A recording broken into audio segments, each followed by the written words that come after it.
It's been a long time. What could you tell me? My name is Ills Wills Watu'z, and that's spelled with two Z's. Yo, they don't understand what it is. They don't understand but they friends.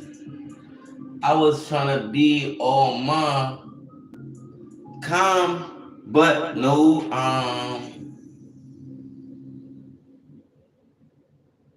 So what's up, y'all? We live on YouTube and Instagram right now, and on Pococha.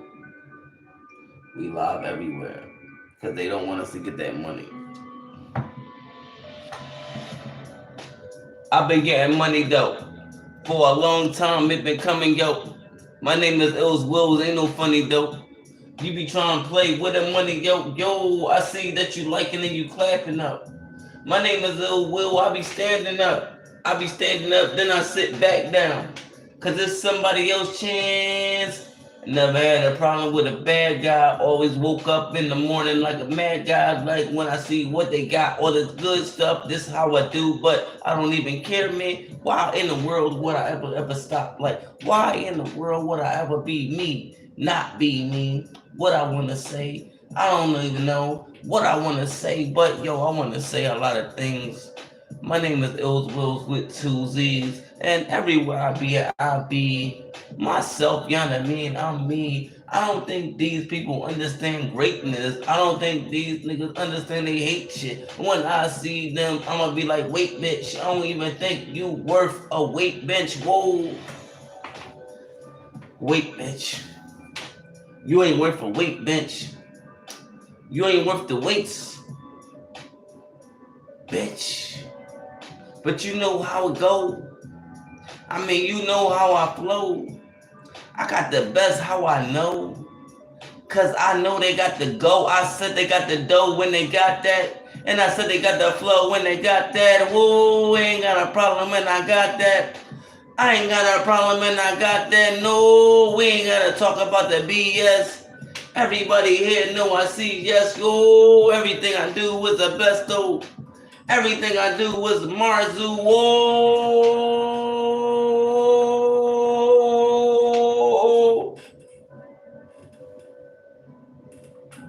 Everything I do is Marzu. Whoa. Shout out to my people. My son is in Jamaica right. Marzu. My son in Jamaica right now. My son is in Jamaica right now. That's how real it is.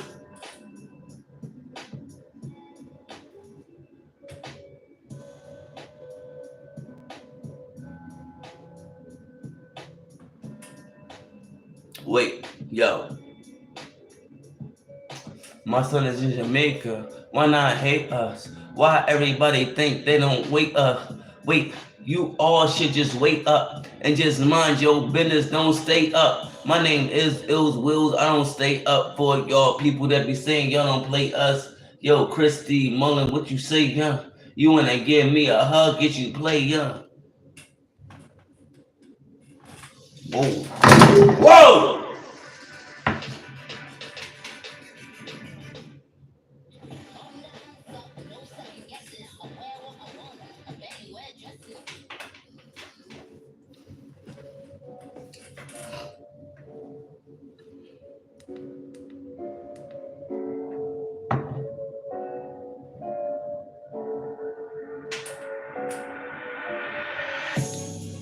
It's been a long time coming. I'm in my long johns running. Down the block, it was stunning. She said she ain't had no husband. What it wasn't. But it was what it wasn't. Where's the puzzle? You know what we wasn't. Shout out to Marzu. What you mean power off? What the fuck do you mean power off, bitch? Why the fuck did you say power off? Power on. Bluetooth connected.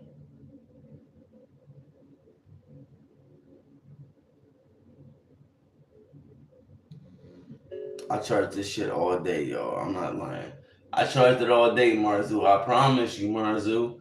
I charged this shit all day, bro. I don't know why this shit going to cut off now.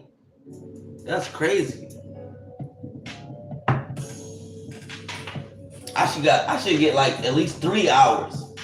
It say 4 hours. I should get at least 3. That wasn't even one. How long was that? I'll tell you how long it was. It was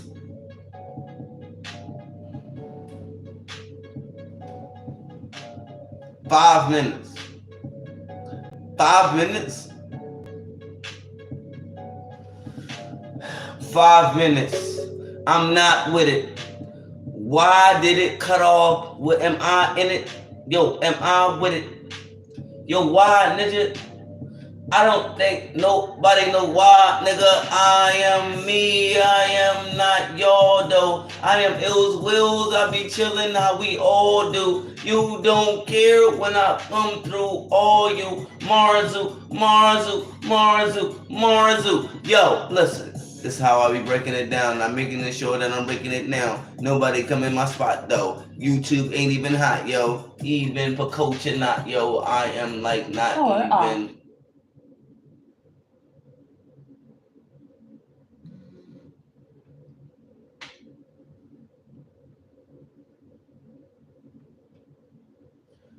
Yo, why the fuck did it... Wait, why am I about to talk?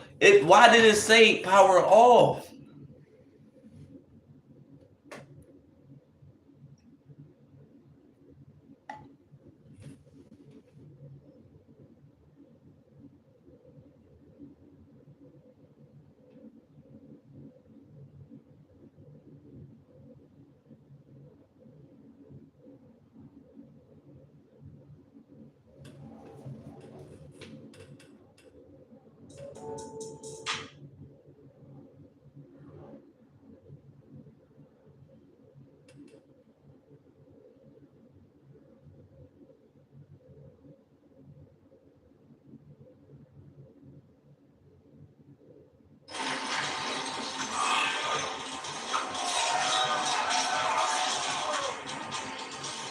Hey. Time for another Out of This World story from our space. Fooled my cheating soon-to-be ex-wife into thinking I was cheating. Then thermonuclear shinobi ghosted and served her Christmas Day. I hope you've got some time and a snack, because this one is going to be super long, as the events that follow span from late 2019 to last week. As per the rules, all names are altered. Okay, so here's the backstory. My soon-to-be ex-wife was my high school sweetheart. We started dating in 1992 when we were both 17. We're both 45 now, and have been together ever since. She's the only woman I've ever been with my entire life. We married 5 years later at 22, fresh out of college. A year later, we had our first of 2 children, both boys, 22 and 17. 23 years I gave to her, built her a house, worked my butt off to give her the life she wanted. Sure, we had rough patches, but what marriage doesn't? Even in the worst of times, we found a way to pull through and come out the other side better, which made the discovery of her affair that much more jarring. Flashback to March 2020, when I first got the feeling something was off. For a good 2 months prior, we were in a funk. I was on the mend from reconstructive knee surgery, blew out my ACL in fall of 2019, but still lacking in movement. At the time, I only had about 55% range of motion on my knee. This took a toll on quite a lot in the house. I was out on workers' comp, as I had been injured on the job, and I was unable to do my usual household duties, so I got a lot backed up. My sons would do what they could, but tasks only I was capable of doing had to be put on the back burner, or my wife had to do, which she wasn't pleased with. Things also crawled to a standstill in the bedroom between us. It had already slowed down prior to my injury, but in the state I was in at the time, it completely stopped. During these months, she, we'll call her Sue, was spending more time hanging out with coworkers after work. Between November of 2019 and March of 2020, it was a regular occurrence for her. Naturally, I thought nothing of it. I've never in the 23 years I've been with her had any reason to worry or not trust her. She has her friends, I have mine, and we have mutual. I'd go hang out with my friends all the time and there was no issue. It was all above board. It was around January of this year that I noticed something odd. Sue started getting noticeably distant with me. Sure, we were in a funk, but she'd never denied me affection Yo. to that point. Never The done me usual hugs and affection. kisses she'd give me came to a halt. Her Halt. phone was attached to her hand long before my suspicions grew, but she'd always share and show me things she discovered on the web. Yourself ideas and recipes on Pinterest, memes, all kinds of stuff. But she was now being guarded about her phone. Even her interactions with me became more snippy, as if she couldn't be bothered. So we're now in March. COVID has arrived and New York City is locked down. Our chosen careers fall under the essential designation, so neither of us have to work from home. I'd just been recently cleared to return to work after 5 months on the shelf, and I was eager to get back after it. That's 5 months of my butt rehabbing my knee and not being able to do physical stuff drove me nuts. For context, I enjoy physical activities. I'm an avid martial artist, and I'm typically in the gym 4 days a week, on top of all the home projects I did. Within a week or two of the lockdown, my soon-to-be ex-wife alerts me that she's going to have to start putting in extra hours. Again, I think nothing of this because of her field. Of course, I was under the assumption it'd be every other day, but no, it was every day. And not just an hour or two. She'd come home 3 or more hours later and go straight to the shower, spend a little time with me, a little time with her 17-year-old, 22-year-old lives with a girlfriend across town, and then go to bed. As I'm able to support myself and my knee better, we started getting intimate again. But as you probably guess, she wasn't mentally or emotionally present for it, which I noticed quickly. So by April, things started getting clearer to me. All of the signs were pointing to the idea that she was having an affair. That's when I decided I needed to find answers. So I scoured the internet on things I should be looking for, signs of infidelity in one's partner, and sure enough, she was pretty much ticking all of the boxes on such behavior. So then my search inquiry advanced to how I find proof. I started with her social media, looking at her Facebook entries months prior. It's pretty much the usual. Pics of us and our sons, pics with her and her friends, and more than a few pics of her nights out with coworkers. In these pics, it's a mixed bag of her closest friends from work, and a couple folk I've never met from her work. But I see one recurring thing in her pics. One guy, in every picture he's in, he's rather uncomfortably close to her. His arm is around her shoulder, or his hand on her lower back. Way too close for a guy I've never personally met. Needless to say, that put a sour taste in my mouth. But that wasn't the worst of it. No.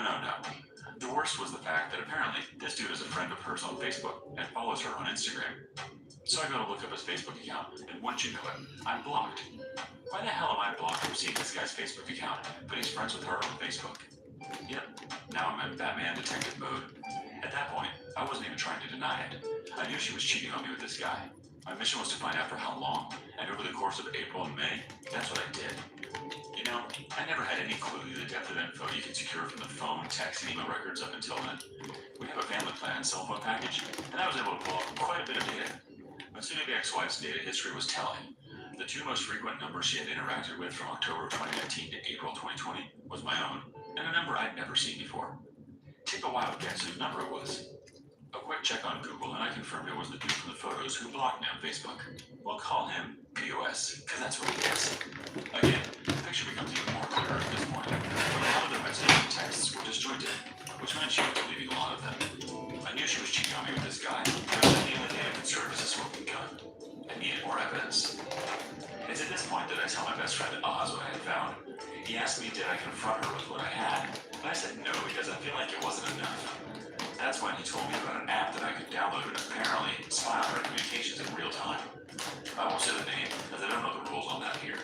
I got it installed, synced up my data plan, and waited. Within days of doing so, I finally saw it.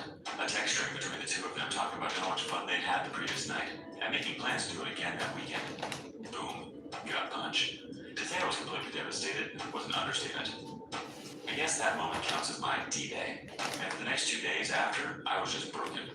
I actively distanced myself from her those 2 days immediately after D-Day, which she was noticeably shaky by. She tried to console me and ask me what was wrong, but I brushed it off and leave her presence. I couldn't even look at her. This woman, who I gave 23 years of my life to, who I have given everything I could, and more to as a husband. Yo, my ex think that the D-Day is. Y'all hear me? My ex think that the D-Day is the day that I found out, like, physically information. My D-Day is not physical information. Bitch. My D-Day is the first time I noticed that you wasn't playing fair. And that might have been a long ass time. But see, my thing was I was a Marine, so my joint was like I was just like trying to get out the Marine Corps and out of her at the same time. I wanted to get done with both of them. And it seemed like the best way to get done with both of them. Like, if I would have stayed, and it's crazy because if I would have stayed in the Marine Corps, she would have tried to stay with me.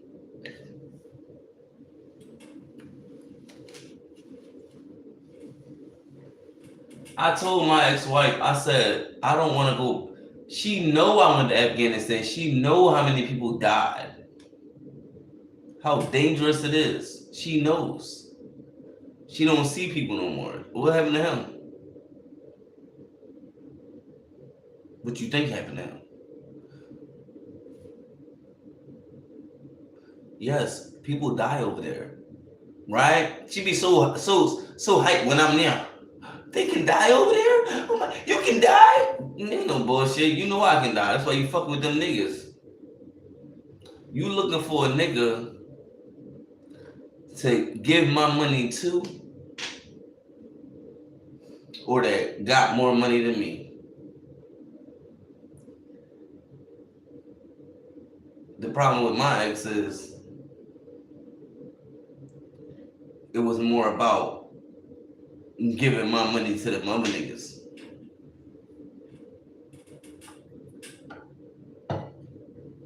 Yeah, I mean, she fucked her weed dealer.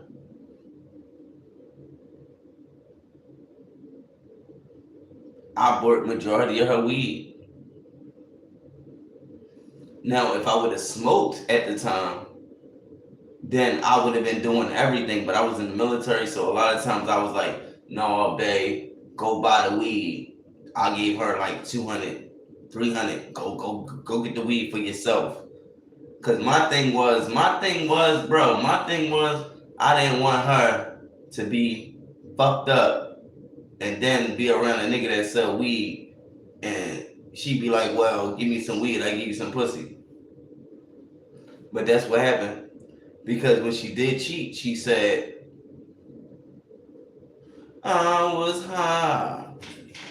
Well, you know, I was high. I said, bitch, what the fuck is you talking about? I was high. I'm dead. I'm not trying to hear that. Bitch, what the fuck is you talking about? You was high. You was high?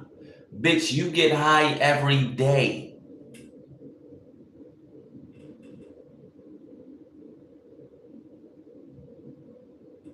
Bitch, you do coke.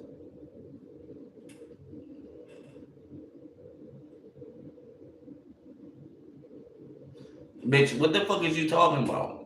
You trying to play. It's your problem. This bitch do coke and all this other bullshit. She trying to act like somebody else too hype. Bitch, I ain't hype. You hype. Fuck you talking about? Yeah, real rap. I'm not playing. I'm tired of this shit. Cause this shit getting worn out. Shout out to everybody, bitches. I hope all y'all bitches is good. I hope all y'all keep y'all bitches in your hearts. Because if not, them bitches gonna fucking run y'all niggas in the building, niggas. They gonna run y'all in the motherfucking building.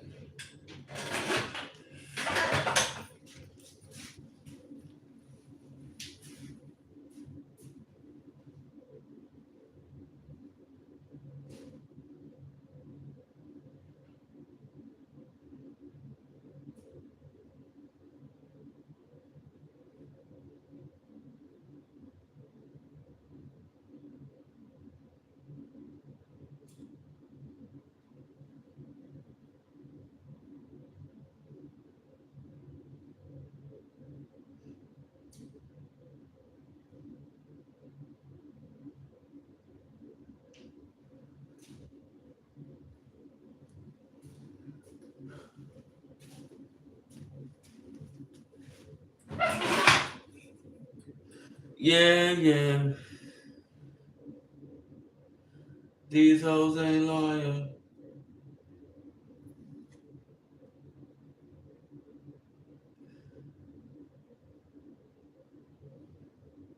Fuck. Let's listen.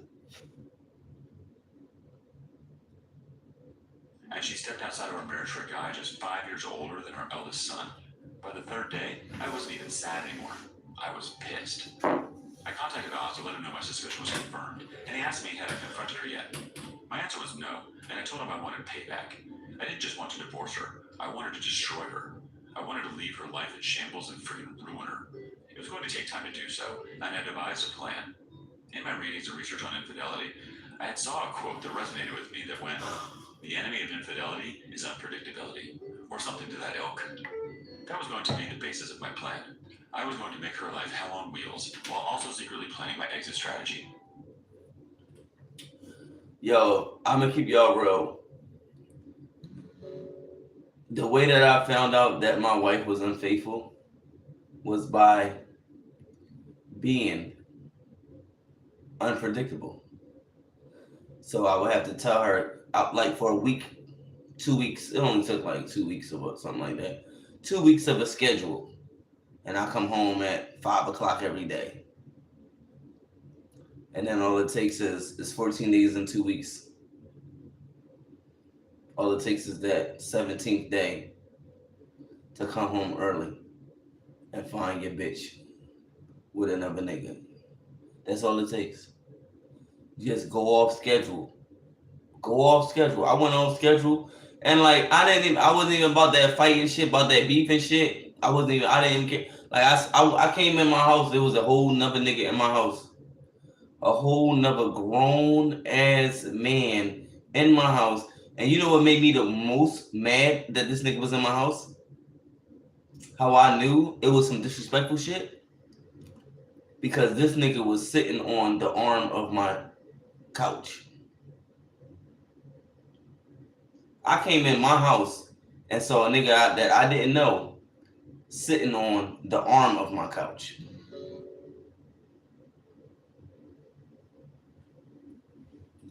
I was like, "What's up?" "Oh, he just came to get something." Blah, blah, blah. "Okay, cool. Okay, have a nice." I ain't even.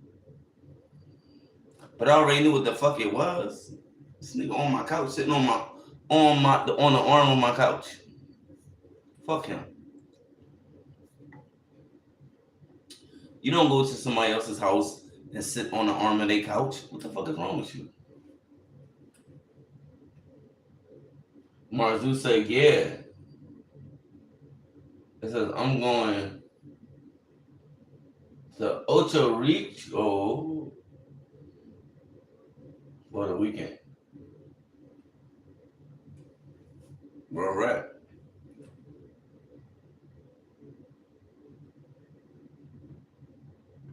So we're now in early June, and I've still got the app installed. Pretty much every night, I'm gathering as much data as I can, seeing their back and forth messages. They're talking like it's full-blown relationship they're in. Sexting, lovey-dovey romantic stuff, nudes, the whole freaking bag. At that point, I had stopped looking at any of it. I was just collecting info and cataloging on my private FPS server. Meanwhile, I started doing things out of the ordinary. I started going out at odd times. I started coming home even later than she does. In her presence, I'm on my phone a lot more than usual, and when she asks, "What are you up to?" I just simply say, "Just stuff," and put my phone away. I've also changed my login info. Nikki, how are so you? she couldn't access any of my stuff. Mind you, for our entire marriage, we've never hid anything from each other. But right around, I'm assuming the start of her affair, she changed her password on Facebook, as well as on her phone, stating she had to because of the security breaches in recent months. Yeah, really nice cover for hiding your affair from your husband. Anyway, I include Oz in on my plan, as well as telling my older and only sister, and 2 more of my closest friends what was going on.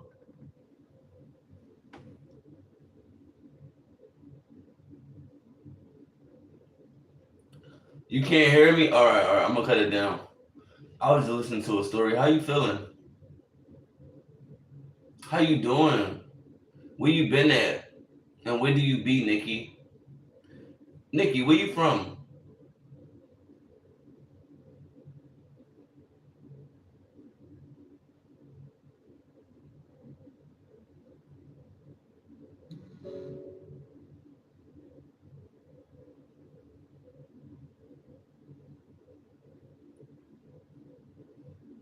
I said, where you from?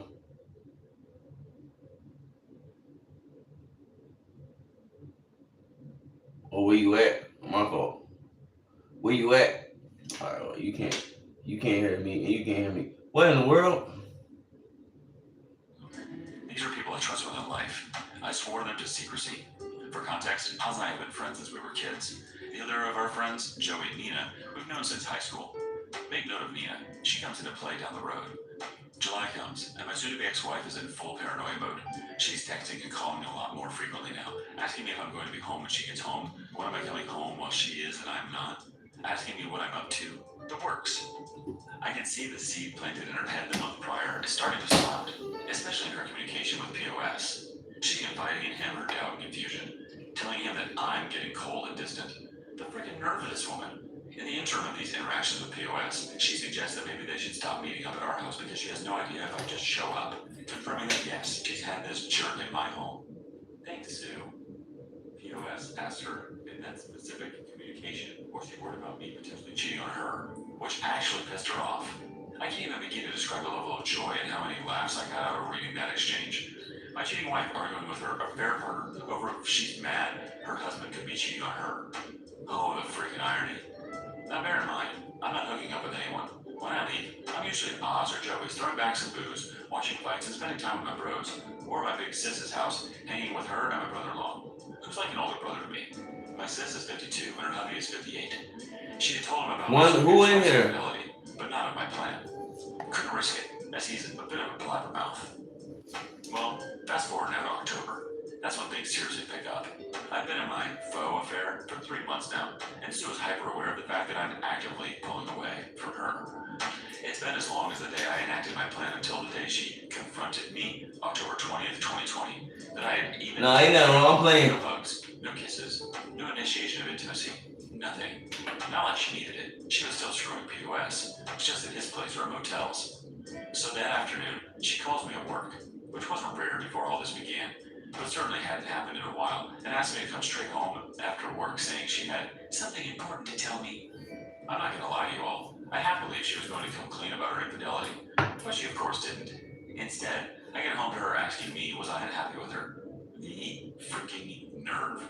She cites the fact that I've been spending way too much time away from home. I don't show her affection anymore, and our sex life has completely died. She tells me she's worried I'm pushing her away because I was resentful of how she treated me in the months I was rehabbing my knee. And then came the punchline. She freaking asked if I was cheating on her. Folks, I fell out on the floor laughing hysterically.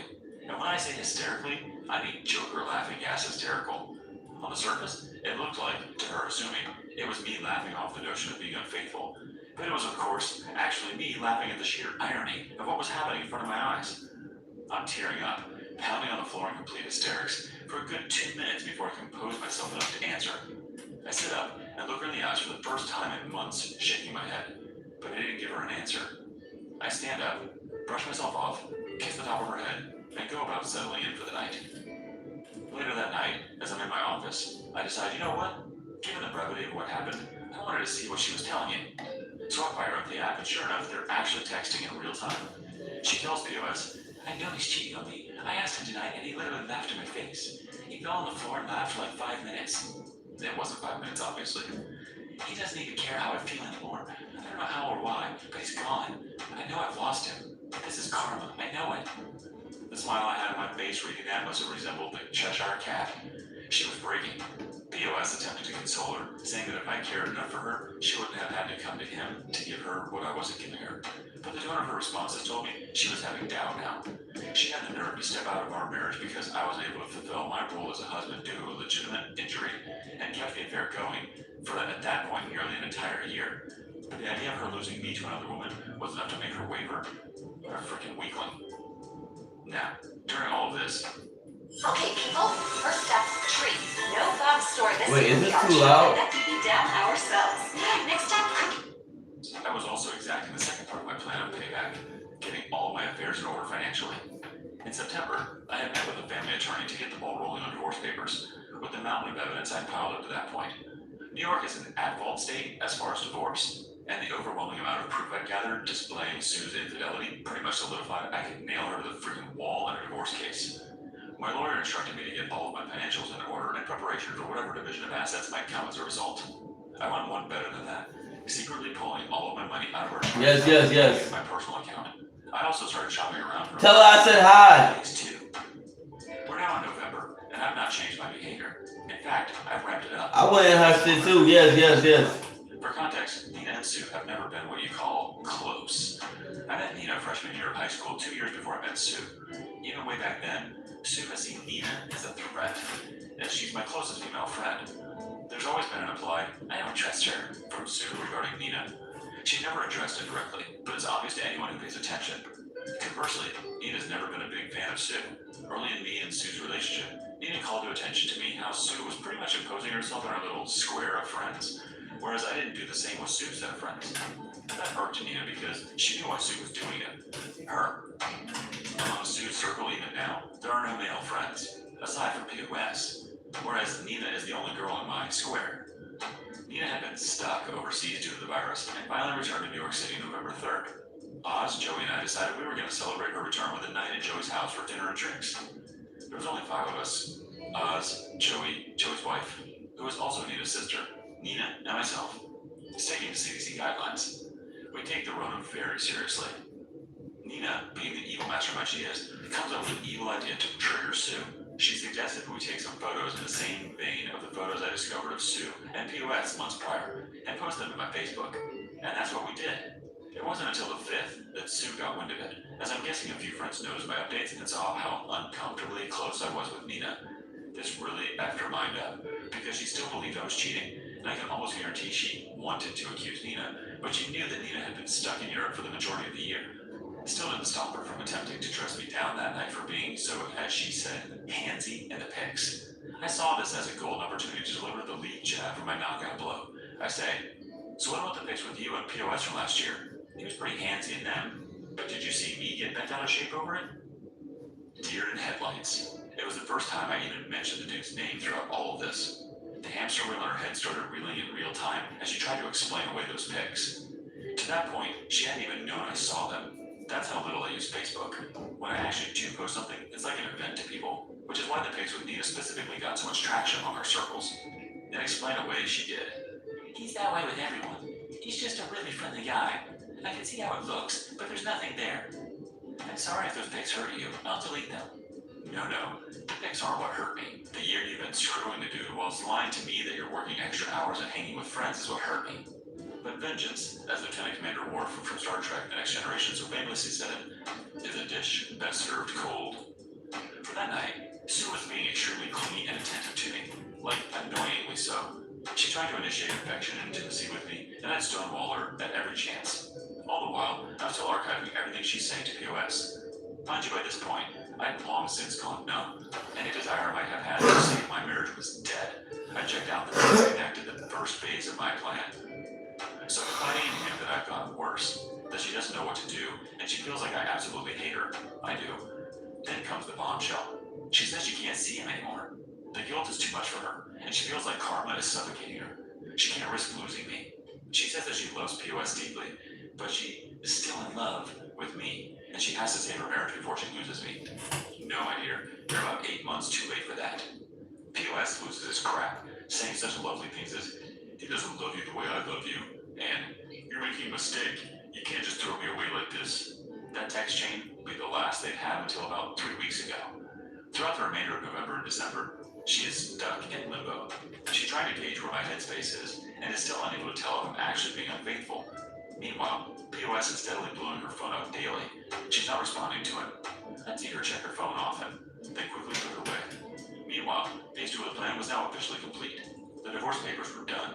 I found me a studio apartment in Co-op City. New Yorkers will know the area, and signed a 2-year lease on it. All of my money was in my personal account. I was ready to throw my haymaker. So we're now at Thanksgiving. My oldest and his girlfriend were hosting a small gathering of our immediate families. So then, oldest and his girlfriend, oldest girlfriend's parents, she's an only child, myself, Sue, and our youngest. We have a great night. My oldest girlfriend is studying to be a chef, and she did all the cooking herself. The girl can freaking cook, let me tell y'all. As I had to keep up appearances of KFC's Ultimate Barbecue. Yeah. That's what you're looking good. Of nothing being wrong between Sue and I initiated affection with her several times that evening. Kisses on the cheek, cute little hugs, wrapping my arms around her shoulders from behind. The gestures didn't go unnoticed by her, as she reveled in it. Bear in mind, this was the first time I touched this woman since I kissed the top of her head the night she confronted me in October. So just about 2 months. Not gonna lie, I felt repulsed doing it, but I had to. I couldn't risk the plan, and me being distant to her in the face of my boys, my oldest girlfriend, and her parents would set off alarms. So my youngest decides he wants to stay over with his big bro for the night. So Sue and I head home. On the drive home, she thanks me for being so good to her and says, "I don't know what you're going through, baby, but I'm here for you." I had to hold off busting out the maniacal laughter again and responding and saying, "I know, I just need time." So for the first time, realistically, since springtime, we had sex that night. I figured, screw it, with what I'm about to do, may as well get some action before I delete her from my existence. I won't go into detail, but I wasn't love-making. When I was finished, she was a lump of flesh laying there trying to figure out the direction of the truck that ran her over. No cuddling or anything after. I just got up, showered, and went to go to sleep in my office. To her confusion, though, I used a condom. First time, 2 dang decades I did. She was definitely perplexed by it, but she didn't ask questions. Sure as hell wasn't going raw on her, knowing that she's been doing so with POS for months at that point. I wake up the next day and check my handy-dandy spy app, and for the first time in weeks, she responded to POS. Dude went full novella. He professed his love for her, said she was wasting her time trying to rekindle a flame in me that died, that she'd been in a prison with me for 23 years and deserved to experience the love and affection of a man who would cherish her. Mind you, this dude is 27 freaking years old, 5 years older than our oldest son, and he's that sprung on a 45-year-old married mother of 2. What a grade A high-quality simp. She chose to blow up our marriage and destroy the home we built for this dude? Pretty boy with a soft side? Ha! She responded saying pretty much the same thing she said when they last talked, that she loves him and enjoyed their time together, but she can't lose me. I'm still the love of her life, but she'll always have a place for him in her heart. That they can still be friends if he chooses, but the physical relationship between them is over. He begged her to see him one last time that week, and yep, you guessed it, she said yes. One more for the road, right? Who am I to say anything? That's what I did to her the previous night. Of course, I added all that to the archive I compiled. December 4th is when Phase 3, the final phase of Operation Shinobi Ghost, started. The divorce papers were in hand. My new place of residence was set up. Now I had to slowly start moving my stuff out of the house. But first, I had to break the news to my boys. I called my oldest to the house that Friday night, and had them join me in my office, and laid everything out on the table. Not the specifics, but that their mother had been cheating on me for over a year, and I was going to be filing for divorce soon. My 17-year-old was especially shaken up by this, because he himself had recently experienced his first take of infidelity. Yep, his first girlfriend had cheated on him just 4 months prior. Seeing his heart broken a second time at the idea that his own mother was capable of doing this hit him hard. My oldest took it a lot better, and suggested taking his mother in to live with him until his blows over, to which I agreed. We packed up some of his stuff, and he asked me, was I going to be okay? I told him, yes, son, I'm going to be alright, and so are you. We're going to be alright, I promise. And then they were off. The hardest part was now over, and it was now time to arm the nukes. Over the next few weeks, day by day, Oz would help me get a little of my most sensitive stuff out of the house, keeping a list of all the definite stuff to grab while Sue and I were at work, and left him the spare key. This was all the stuff Sue wouldn't notice was missing unless she told her it was gone. Phone and phone number, and told everyone who needed to know. Oz, Joey, Nina, my boys, Big Sis, and my mother. My new contact info. Meanwhile, I'm keeping up the ruse with Sue that she's none the wiser, trickling bits and pieces of affection to her just to keep her off the trail, while she's still in contact with POS. Not to the extent that they've been prior, but there's still an emotional thing happening. The fog is faint, but it's still there. All the while, I gather everything, and I do mean everything, every bit of data I've archived since I started the plan. Call logs, texts, pics, emails, everything. And starting to keep printouts. Folks, I must have spent over $1,500 on staple supplies. Printer ink, paper, binders, the works, and I cataloged everything in order from the beginning of the affair until the last bit 2 weeks ago, December 16th, in the binders. 14 of them. I then put each one in a box and gift wrapped each, addressing them to various people. My mother, my father passed 7 years ago, her parents, her 2 sisters, her brother, her HR department. Did I forget to mention POS worked for the same company, and there's an express rule against her interrelationships because of the nature of what she does? Several of her friends, POS and POS's parents, lugged all those efforts to the post office and shipped them all out December 16th. ETA for delivery, December 22nd to the 24th. Perfect. So we're now on Christmas Eve. Sue comes home around the usual time. No idea she'd seen POS. Tracking her on the app the 18th. Figure I'd gotten all the mileage I needed from it. As per usual, she showers, hangs out with me a bit. I blow her back out on the living room couch. I know, I'm a friggin' a-hole. And she turns in for the night. The final phase was upon me at long last. The nuke I'd been arming since June was finally about to launch. In the middle of the night, I woke up and wrapped up one of the 3 remaining binders with the divorce papers taped to the inside cover and set it on my side of the bed with a note that said, "Merry Christmas," on it. Next to it, I left my old phone and the business card of my lawyer. I packed up the remainder of my most needed items, enough to fill 2 backpacks, and I left my home that I spent 23 years in for the last time. That, my friends, was 1 week ago. To Sue, I am completely off the grid. Gone. Shadow ghosted. She's blocked on Facebook, but still hasn't blocked me for some reason. So I'm keeping tabs on the fallout. It's absolutely glorious. My packages reached everyone I sent them out to, and Sue is getting crucified. Her youngest sister completely dressed her down. Both of her parents have condemned her. My mom absolutely destroyed her. Like, holy crap. I know my mom has a mean streak, but the things she called Sue were unfreaking holy. She's been frantically trying to find out if anyone knows where I am, but those that do aren't saying a word. All over her Facebook feed, she's desperately trying to reach me, because I'm guessing she knows I'm likely looking. But I'm not saying a freaking word to her without my lawyer present. That'll be the next time I share oxygen with her. She's got no way of spinning the narrative to paint me as the bad guy, because I've exposed her to everyone who matters to her. And from one mutual friend who works in the same company as her, she and POS apparently are being put on administrative leave as of tomorrow. So yeah, chances are she'll be going into 2021 unemployed. As for the final 2 binders, well, one has been turned over to my lawyer as my final bit of evidence for my impending divorce, and the last one I put into my storage unit to be burned in Joey's fire pit when the divorce is final. Do I feel guilty about this? No, not even in the slightest. 23 years I did right by this woman. I gave her the home she wanted. I gave her the family she wanted. I gave her the life I felt we both deserved, and I loved her unconditionally. Never have I faltered. Never have I strayed. Never have I even entertained the notion of breaking any vows. When an issue came up that I thought was affecting our marriage, I came to her and told her, and we sorted it out as best we could. She opted to find comfort in another man's bed. Rather than come to me and say she was unhappy with our sex life at the time, she decided to step out with a young punk who gave her the tingles. So no, I have no sympathy for what I did, or for her. She can burn in hell for all I care. The most I stand to lose is my house, a car, and maybe a couple $100 a month in alimony. But seeing as the divorce is filed under the statute of adultery and New York State isn't at fault, that might get waived with the unsurmountable amount of evidence I've provided. As far as I'm concerned, she's dead to me and I'm never looking back. Quick edit. New York State is not fully at fault. Under certain circumstances, a divorce can be filed at fault, of which my lawyer has informed me my case falls under. I'll be meeting the soon-to-be ex-wife with her lawyer tomorrow. I'm guessing I'll just update here. Second edit.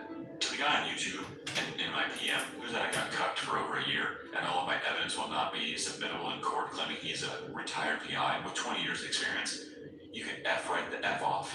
I had my word on the matter with my lawyer earlier today, 1/5/21, and everything provided outside of the phone calls are valid. Find something better to do with your time than harassing me, buddy. Update 1. Okay, so since none of the other relationship subs are allowing you to post an update, and I can't post a new topic on r/nuclear revenge, Celebrate 15 years of Hoagie Love with $5 shorties and 6 How y'all feel? How y'all feel? Welcome in. Welcome in. I'm putting up here on YouTube. my profile. There are 2 key events that happened over the course of the last 2 weeks that I want to highlight before the meeting with my soon-to-be ex-wife and her lawyer. Original post can be read here. Christmas Day was the first full day I I spent. said hello. Type It's still a something. work in progress as I have more stuff I want to get, but overall, I've made it my home, since I'm going to be here for 2 years at least. My boys and the eldest's girlfriend came over and spent Put a 1 in the chat. The girlfriend brought over treats she'd made, and also went for a really nice meal. I got to sit and talk with my sons in a way I hadn't done in a really long time, and it was nice. My big sis also came over with more goodies and hung out with us also. It had been the first time she'd seen her nephews in nearly a year. Having all of them around me did some real good. As if I were by myself, I think I would have just drained myself into a stupor. Everyone cleared out around 8-ish, and I decided I wanted to go hang out with Joey and his wife Claudia. Hung out with them for a couple of hours, had a couple drinks, and then went back home. The next biggest development happened last week, 12/29/20. Around midday, I get a text from Nina asking if I was busy that night. I of course wasn't, so we agreed to meet up after I got off of work. She shows up, and we go to dinner, not far from where I work. Here in New York City, we're doing indoor dining at 25% capacity thanks to the Rona, But there's mostly no trouble getting seats because so many of us opt not to dine out as much these days regardless. So after we're seated and order our food, Nina pretty much lays all of her cards on the table, and honestly, I knew this was coming. She basically confessed that she's liked me all the way back since we were teenagers, but never got the chance to tell me since Sue swooped in and scooped me up before she could. For context, I've known Nina longer than Sue by 2 years. As I mentioned, she's been the fourth point of my social square of myself, Mom, and Joey. We were the social outcasts in high school, the regular kids who didn't fit into all of the